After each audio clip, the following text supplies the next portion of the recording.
Fala aí, primos, tudo bem com vocês? Toda vez que a gente procura dicas sobre finanças na internet e tudo mais, sempre aparece a mesma coisa, né? Poupe dinheiro, economize, gaste menos. Só que, pra quem tá endividado ou pra quem tá gastando demais, é difícil, às vezes, parece que é um mundo muito distante, né? Você gastar menos dinheiro, parece que a gente não vai conseguir. E no vídeo de hoje, eu não só vou falar sobre esse assunto, como eu vou te dar um passo a passo para você conseguir economizar até 50% do seu salário. Vamos lá!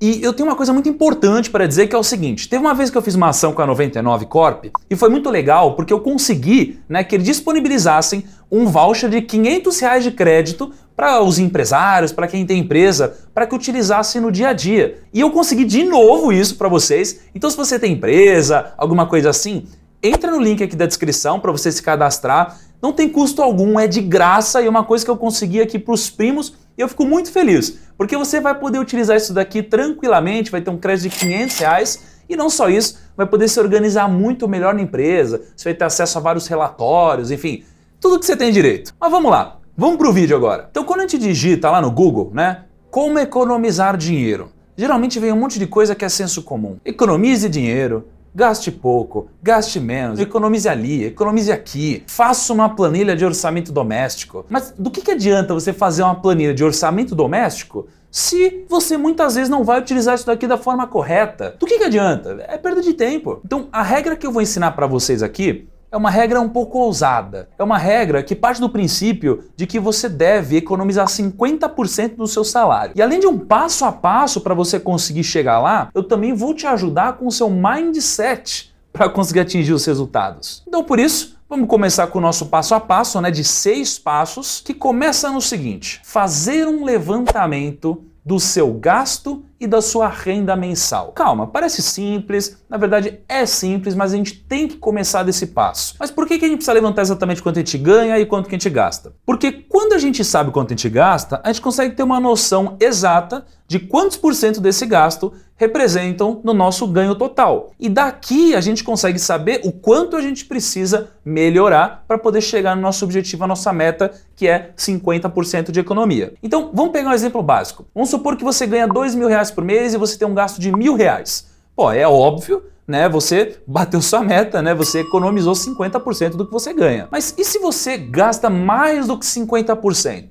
Bom, primeiro passo é, a gente precisa pegar todos os nossos gastos e lançar eles, mas sem fazer nenhum tipo de divisão. Esquece aqueles gráficos de pizza, não pense em nada complexo. Primeiro lança todos eles, um embaixo do outro, todos os seus gastos, e depois a gente vai mexer nisso. Mas o primeiro passo é esse. Então vai um por um no seu Excel, no seu papel. Aliás, é muito importante que você comece sempre utilizando uma planilha, ou um papel. Nunca utilize aqueles aplicativos que fazem tudo automático. Porque isso daqui você usa em outro estágio, não agora. Agora a gente precisa interagir, a gente precisa sentir, a gente precisa estudar. Então é planilha, é papel. O segundo passo é o quê? É descobrir exatamente aonde a gente pode cortar. Mas como que a gente faz isso? A gente pega todos esses nossos gastos que estão lançados e a gente começa a fazer só 2 separações e nada mais. Esquece entretenimento, saúde, lazer. Não, é só 2 coisas. Gastos essenciais e gastos supérfluos. Então, o que a gente vai fazer aqui? A gente vai pegar e vai jogar tudo que é essencial, obrigatório para gastos essenciais e o que às vezes é considerado lazer, uma curtição, um negócio que você não precisava, vai para o supérfluo. E você não vai simplesmente pôr, gasto supérfluo dá R$500 por mês, dá 1.000, 3.000, 5, tanto faz. Você vai lançar um a um. É muito importante que você faça isso. Então eu fiz até um exemplo aqui só para você ver mais ou menos como deve ficar. E você tem que pensar aqui, tem gastos essenciais e gastos supérfluos, tá? Então em gastos essenciais, eu coloquei aqui conta de luz, comida, internet, sabonete, hipoteticamente. E nos gastos supérfluos, eu coloquei McDonald's, salgado, TV por assinatura e tal. Tudo bem que para mim o Netflix é um gasto essencial, mas tudo bem. Mas vê que falta muita coisa aqui ainda, Mas a ideia é só que você entenda exatamente como que faz essa divisão. Tá, então aqui a gente já consegue ter uma noção do que a gente pode cortar. Só que qual que é o grande problema? Às vezes a gente até sabe o que a gente pode cortar, mas a gente não corta, porque é igual academia. Às vezes você quer ter um puta corpo mais legal, você sabe o que precisa fazer, e todas as pessoas te dão exatamente os conselhos que você deveria seguir. Come menos, come melhor, vai na academia, mas mesmo sabendo de tudo isso a gente não faz. E nas finanças pessoais funciona da mesma forma. A gente sabe o que precisa fazer, mas a gente não faz muitas vezes. Mas beleza, então vamos lá, na teoria a gente tem que começar a cortar tudo que dá partindo dos supérfluos. Só que aí depois disso, a gente vai para esse terceiro passo, que é o seguinte, o poder das unidades. E o que significa o poder das unidades, né? Significa o seguinte, se você olhar para essa mesma tabela que eu acabei de te mostrar, você vai chegar à conclusão de que mesmo se a gente cortasse todos os gastos supérfluos, os gastos essenciais ainda seriam maiores do que 50% dessa renda. O que a gente faz, né? A casa caiu, né? A gente passou de 50%, não tem o que fazer? Não, na verdade tem o que fazer. Por exemplo, muitos gastos essenciais, na verdade não são tão essenciais assim. Eles podem ser cortados por mais que pareçam essenciais. Você sempre usa sabonete, certo? Todo mundo precisa tomar banho, precisa passar sabonete, né? Pelo menos na teoria. Só que você, vamos supor que utilize 2 sabonetes por mês. Pô, no ano você usou 24 sabonetes. O que as pessoas geralmente fazem? Vão no mercado, compram um sabonete, usam. Tá acabando? Vão no mercado, compram outro sabonete e usam. E vai fazendo esse ciclo sem fim. Só que a grande sacada aqui é você utilizar o poder das unidades. Ou seja, qualquer item como sabonete em que você utiliza, né, unidades, ao invés de você lançar o seu valor financeiro na planilha, você começa a contabilizar as unidades do sabonete. Então, como você já sabe que você vai gastar 24 sabonetes no ano, ao invés de você comprar um a um e pagar sempre o valor cheio do sabonete, a ideia é você buscar atacado, é você buscar promoções para que, sei lá, compre 3 e pague 2, compre 12 e pague 10, 9, sei lá, porque aí você começa a diminuir o seu gasto essencial. E se você fizer isso com tudo, né, com pasta de dente, com comida, com várias coisas que você tem em casa, você vai usar o poder das unidades ao seu favor. E a única coisa que você vai precisar é de um espacinho ali na sua casa para estoque, porque assim você consegue diminuir o seu gasto essencial. Quer ver um exemplo legal? Roupa, né? Tá frio, você vai comprar o quê? Roupa de frio. Tá calor, você vai comprar o quê? Roupa de calor. Só que a gente sempre vai pagar mais caro, né? Porque é oferta-demanda. Então a gente tem que sempre comprar mais barato. Se tá frio, a gente vai comprar roupa de calor. Tá calor, a gente vai comprar roupa de frio. E a gente sempre vai seguindo esse ciclo e a gente sempre vai pagando mais barato até no que a gente considera gasto essencial. Então a gente tem outro gasto essencial também que a gente acha que não pode mexer. Aluguel, sei lá, financiamento. Não é bem assim. Por que você não pode mexer? Poxa, se você não consegue ficar dentro desse padrão de 50%, pô, então peraí, vamos nos mudar. Vamos pegar um aluguel mais baixo. Vamos diminuir o nosso estilo de vida. Porque a gente não pode viver um estilo de vida que a gente não tem. Infelizmente, a gente tem que viver um estilo de vida que se adeque à nossa realidade. E a gente vai subindo de acordo com o nosso crescimento. Beleza, só que a gente já fez tudo isso e a gente tem alguns passos ainda, porque a gente precisa chegar no nosso objetivo. E se a gente precisa chegar no nosso objetivo, o que a gente precisa ter? O quarto passo, que é o poder da meta. Então, se você seguir todos esses passos até aqui, você vai se moldando para tentar cirurgicamente ir cortando onde dá, para você chegar cada vez mais próximo da sua meta, que é a meta de 50%. Só que não adianta a gente só ter uma meta. É igual você falar assim, eu quero comprar um apartamento um dia. Tá, mas quando você quer comprar um apartamento? Né? A gente precisa definir prazos. Eu quero emagrecer tantos quilos. Tá, mas até quando? Porque se a gente não tiver o prazo, a gente não vai se motivar para chegar lá. A gente precisa considerar isso daqui como um desafio. É uma meta que a gente precisa atingir. Então, vamos lá. O que a gente precisa fazer? Estipular em que mês a gente vai chegar nos nossos 50% de gasto. Porque vamos supor que hoje você esteja em 90% de gasto. Você já sabe que precisa chegar em 50%. E você já sabe em qual mês você vai chegar aqui. Se você tivesse definido, qual que é a ideia? A ideia é que você estipule metas trimestrais para que você consiga chegar lá. Então você não vai do 90 para o 50. A ideia não é essa. A ideia não é que você se mate, que você pare de viver, não é isso. É que você vá se adaptando. Poxa, a gente está em julho, daqui a 3 meses, em outubro, a gente tem que ter diminuído isso. Depois, diminuído de novo. Então, a ideia é que a gente fique colocando metas trimestrais, porque se a gente está em 90% de gasto e foi para 70%, poxa, legal, conseguimos. Só que se a gente está em 80% de gasto e foi para 90%, a gente só falou, pô, mas peraí, o que aconteceu aqui? Por isso que manter esses registros que eu falei todo mês, isso daqui é muito importante. Porque se você mensura, você melhora. Se você não mensura, você gasta mais. Então o que você precisa ter em mente? A mesma coisa do que o Warren Buffett tem quando ele investe. Você precisa ter em mente que se você errou, se você não conseguiu atingir seu objetivo, você precisa recorrer à sua planilha para entender, bom, o que eu fiz de errado? É assim que a gente precisa analisar para a gente não cometer mais a mesma burrada. Só que aí o que pode acontecer? A gente está fazendo isso, tudo certo e tal, e de repente acontece o quê? Você não bateu a meta. Por que você não bateu a meta? Porque teve um gasto inesperado.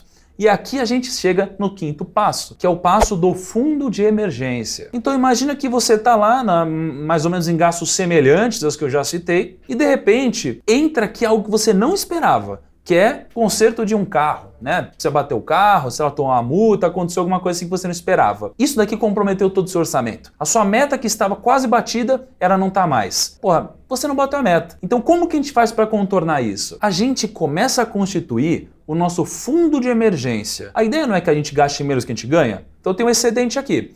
Esse excedente, sempre que sobra, a gente precisa começar a jogar para aplicações financeiras, né, para investimentos que tenham uma alta liquidez. Investimentos que a gente consiga resgatar a qualquer momento. Por isso que a gente chama de fundo de emergência. Porque se der uma emergência, como o conserto do carro, a gente tem de onde tirar sem comprometer o nosso orçamento mensal. Imagina o seguinte, você é um CLT, né? E você é um CLT, você tem um salário fixo e tal, você tem uma certa estabilidade, digamos assim.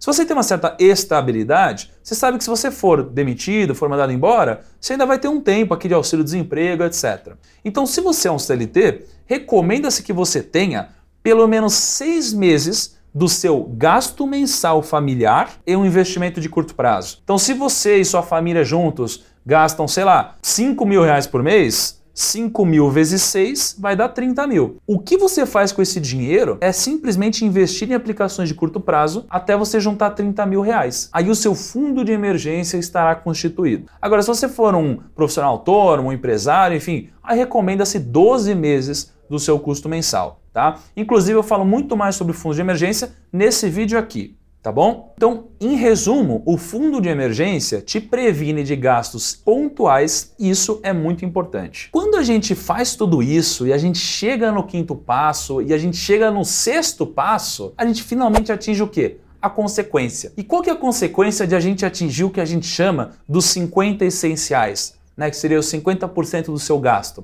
A consequência é o mindset de acumulação de riqueza. E isso daqui que começa a formar na sua mente é o essencial, é a ousadia, é o resultado de uma preparação, é a sua mente trabalhando para você, é o seu dinheiro trabalhando para você, é quando tudo começa a se formar. E é quando você pode ir também um pouco além. É quando a gente pode até mirar dos 50 para os 40 essenciais, para os 30 essenciais. E aí você pode ter certeza que depois de tudo isso, você nunca mais vai olhar para o seu orçamento de uma forma irresponsável, porque isso já está dentro de você. Você não precisa mais se esforçar para poder se transformar, lançar no Excel, pensar, não. Já virou você é essa pessoa. Seu mindset já está treinado, já está muito mais musculoso. Pô, Thiago, mas eu tentei seguir tudo isso e eu não consegui guardar mais que 50% da minha renda. O que eu faço? E aí, primo, é o seguinte, às vezes o seu estilo de vida pode ser um pouco superior ao seu nível de renda. Ou, às vezes, você não tem uma renda que seja suficiente para manter o que você gosta de fazer. Então você só tem uma saída, só uma, e não tem outra, porque você já não consegue cortar gasto. E essa saída é o quê? É ganhar mais. Ah, primo, é fácil falar, né, para eu ganhar mais, etc.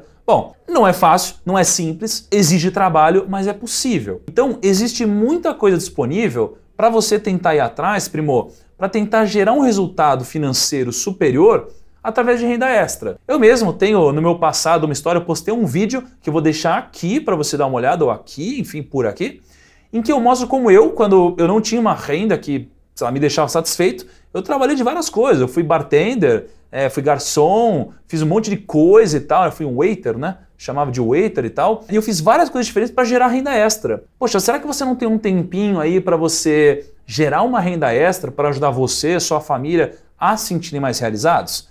Então, às vezes, se você não consegue cortar o gasto, você precisa ganhar mais. E essa é uma das formas. E a outra forma é pegando esse dinheirinho que sobra, investindo em educação para você se transformar numa pessoa mais valiosa para o mercado e assim você pode conseguir atingir mais renda, mais resultado, e aí, quem sabe, as empresas vão querer pagar mais para você. Primo, espero que você tenha curtido o vídeo de hoje. Foi um vídeo feito com muito carinho e eu espero que transforme a vida de muitos de vocês. Tá bom? Se você tiver alguma dúvida ou alguma coisa, deixa um comentário que eu vou tentar participar aqui, vou interagir como eu sempre faço, mas para os primos mais veteranos, me ajudem, venham aqui nos comentários, me ajudem a responder essas dúvidas que às vezes são um pouquinho mais básicas, enfim, e eu vou moderando tudo isso participando, tá bom? Espero que tenha gostado do vídeo de hoje e eu te espero no nosso próximo. Um abraço e até lá!